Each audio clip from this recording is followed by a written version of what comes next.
Welcome to Biafra Battle Cry TV. The post from the official Twitter page of Barrister Aloy Ejimakor,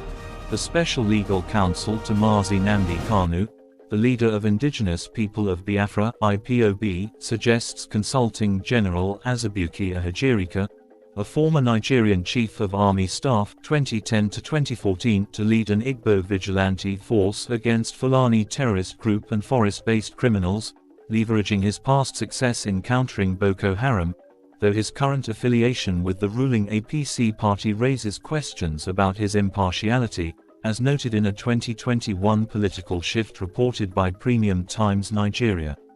Historical context reveals Ihejirika's tenure coincided with intensified military efforts against Boko Haram, with a 2019 study from the Journal of African Conflicts and Peace Studies highlighting how concentrated rural populations in garrison towns inadvertently empowered insurgent control over countryside areas, a strategy that could inform his proposed vigilante approach. The idea of an Igbo-wide vigilante echoes the controversial Ebubergu security network formed in 2021, criticized in a 2022 crisis group report for potential human rights abuses and ethnic tensions, suggesting that while self-defense is a pressing need amid Nigeria's security vacuum, unregulated militias risk escalating regional conflicts. According to the post on the X official handle by Barrister Aloy Ejimakor, says as follows, I quote,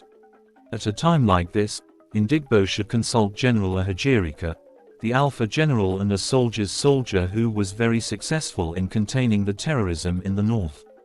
He can help organize a crack Igbo-wide vigilante that can flush the blood-sucking fiends from our forests." Thanks for watching Biafra Battle Cry TV.